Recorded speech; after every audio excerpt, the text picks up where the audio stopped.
Hello friends, myself Pramod Shevale and I welcome all of you in our first lecture of the new course that is hydraulic machinery. Before starting the first unit, first of all we will see the teaching and evaluation scheme of this subject. For this course, the course code is MEF 406 and course abbreviation is FHYM. Okay. And corresponding to evaluation scheme, total 125 marks are 125 marks are allotted.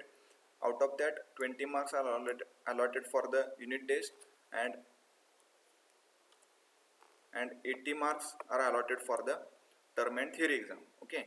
Out of that, and 25 marks are allotted for term work. So in this way, 20 marks for unit test, 80 marks for term and theory exam, and 25 marks for term work. So total 125 marks will be there. Total 125 marks will be there for this course. Okay. Before moving to the first unit, first of all, we will see the brief contents of this subject. Okay. Similar to the other subject, this subject or this course is also divided into two sections, section 1 and section 2. Section 1 and section 2. The name of the subject that is hydraulic machinery.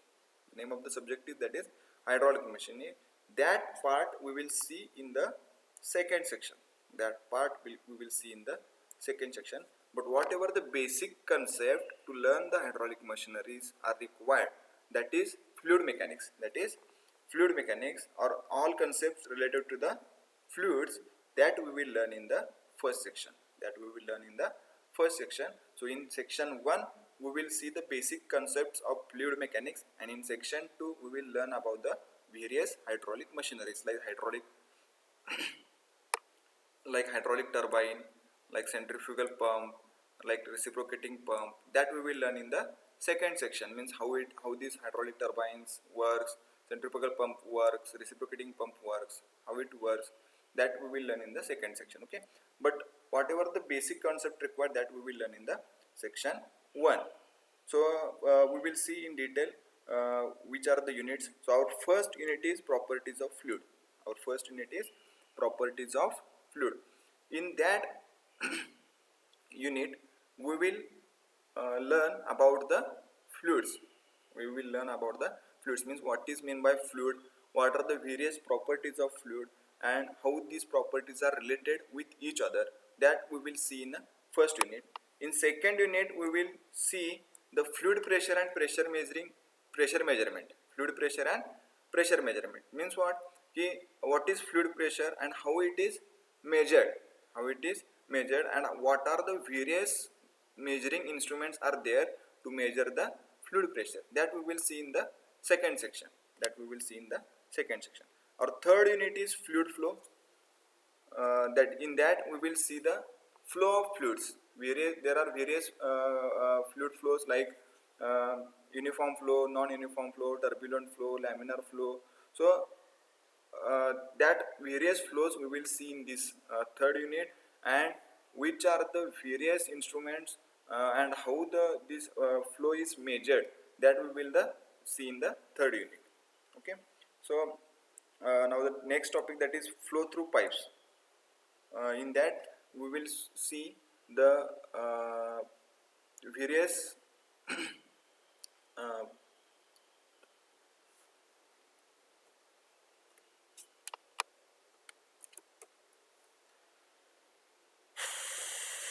flow through pipes.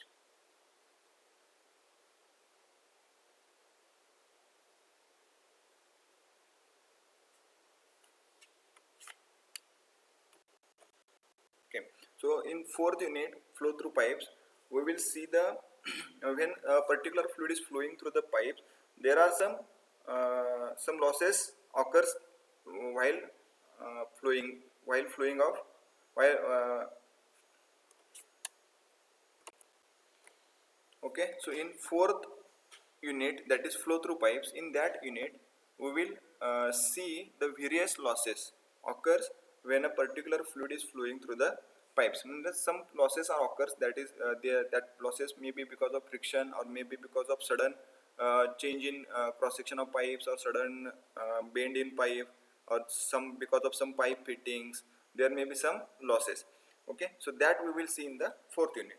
Okay, and as I have already told, in second section we will learn about the various hydraulic machinery. So that will be the brief content of this of our subject. Okay. So first of all, before starting the first unit, that is properties of fluid, first of all we will see the basics, some basics. What is meant by fluid mechanics? What are the various branches in fluid mechanics, that we will see. So what is meant by fluid mechanics? What we are going to learn in this topic? So we are going to learn about the behavior of fluid, right? So what is meant by fluid mechanics? It is the branch of science. What is meant by fluid mechanics? It is the branch of science which deals with the study of behavior of fluid at rest in or in motion. Means what? The behavior of fluids at rest or in motion. Study of behavior of fluid at rest or in motion. So that is meant by fluid mechanics. Okay. So what kind of fluids are available? We all are aware with the various fluids in our regular life, right? So we consider the fluids in two categories, like gases or liquids. So any liquid we can say it is a fluid, or any gas we can say it is a liquid. So for example, water, uh, kerosene, petrol, diesel. So whatever liquid you have seen, or whatever the gases you heard, air is the fluid. Air is the fluid.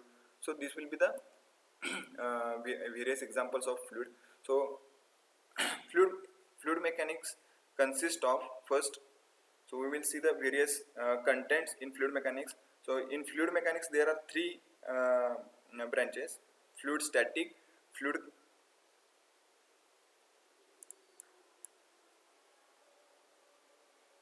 fluid static, fluid kinematics, and fluid dynamics. So these are the three branches of fluid mechanics. Okay. So what is meant by fluid static? Fluid static means what? The name itself indicates that static. Static means rest position. Static means rest position. So what is meant by fluid static? The study of fluid, at rest is called as fluid statics. The study of fluid at rest is called as fluid static. So it is called as fluid static. Next is fluid kinematics. Okay. So fluid kinematics. What is meant by fluid kinematics? See, the study of fluid in motion where pressure forces are not considered is called as fluid kinematics. The study of fluid in motion where pressure forces are not considered is called as fluid kinematics. Means what? Uh, the study of fluid in motion where pressure forces are not considered. Pressure forces are not considered means study of fluid which is in motion, but the pressure forces which causes the motion, that is not considered.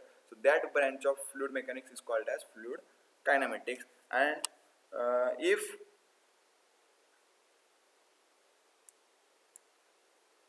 if the pressure forces are also considered for the fluid in motion, that branch is called as fluid dynamics. That branch is called as fluid dynamics, right?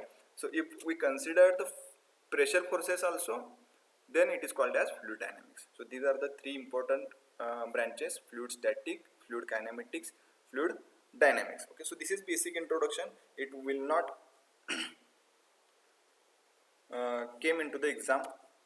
Okay, so now next is what? First of all, we will see the what is fluid, or how we can define the fluid. We all are aware with the fluids, various fluids in our life, in our regular life. But what is fluid? How to define it? How to define it? So generally, fluid is defined by, that is, fluid may be defined as substance, any substance which is capability of flow, which have the capability of flow, or which is capable of flowing. Any substance existing in the nature which is capable of which is having capability of flow, then it is called as fluid. Okay. It has no definite shape of its own. Fluid do not have its own shape, right? But it conforms, or you can say occupies, the shape of containing vessel. Shape of containing vessel means the fluid itself do not have his own, or do not have its own shape, but it can contain the any shape. If you pour the fluid into the spherical vessel, it will take the spherical shape. If you pour fluid into the rectangular vessel, it will occupy the rectangular shape, right? So this, it do not have its own shape, it will occupy the shape of containing vessel. So that is fluid. How we can define it? Once again I am going to repeat it.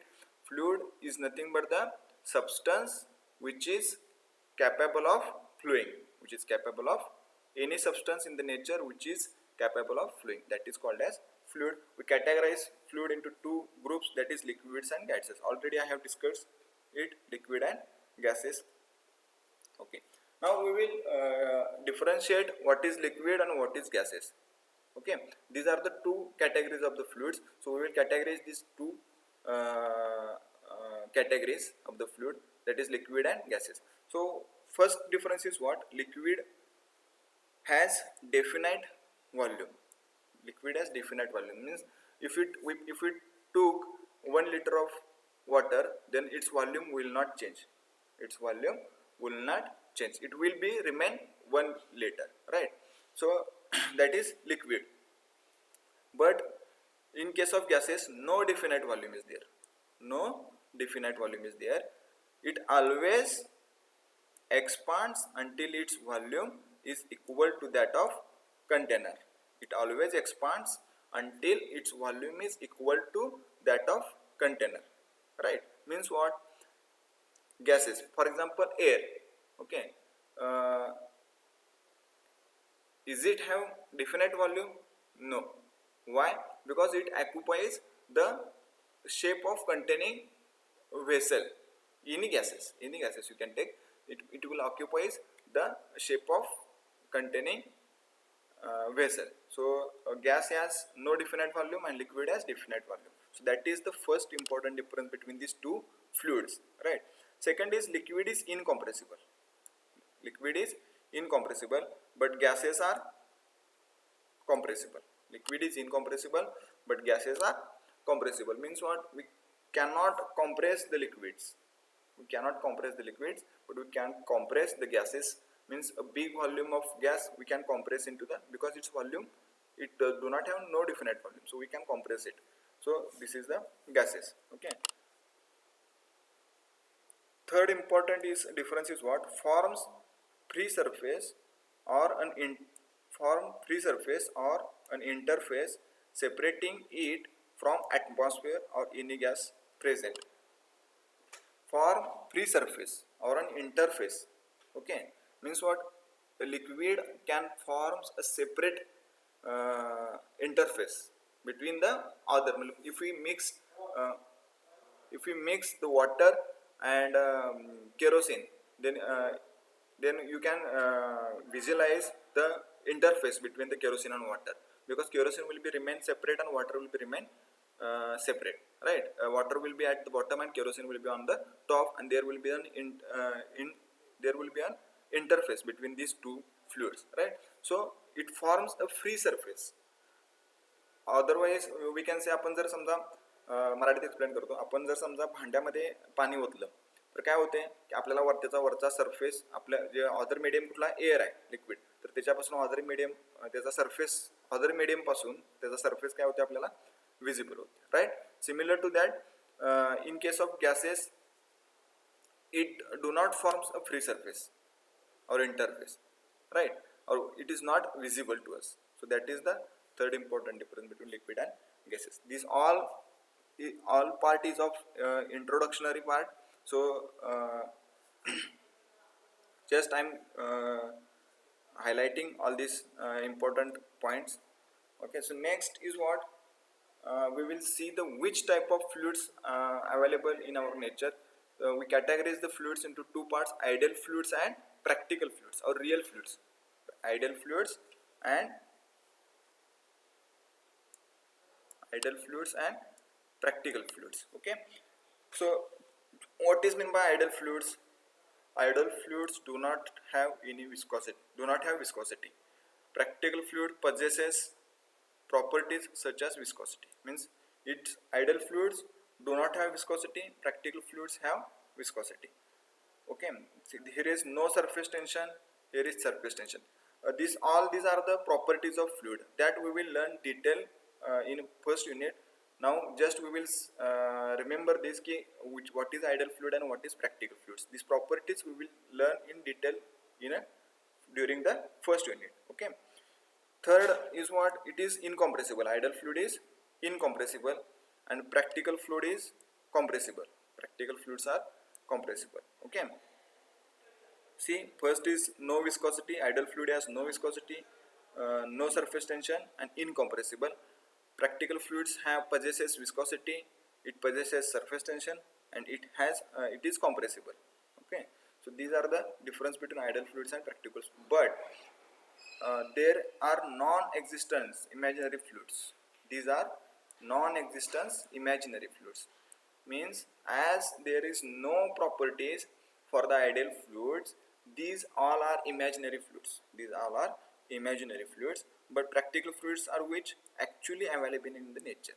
Means whichever the fluids available actually in the nature, these all are practical fluids or real fluids. As the ideal fluids are imaginary fluids, or as water and air has less viscosity, we consider but actually ideal fluids are not exist in the nature. Ideal fluids are not there. We consider the water and air as the ideal fluids because it has less viscosity, right? I think all of you got the basic information about the fluid mechanics. What are the various branches of fluid mechanics? Then we have seen what are the two categories of the fluids, that is liquids and gases, and we have seen the ideal fluids and practical fluids. So this all we have learned here. So now in the next session we will start our first unit, that is properties of fluid, in the next session. Okay, thank you.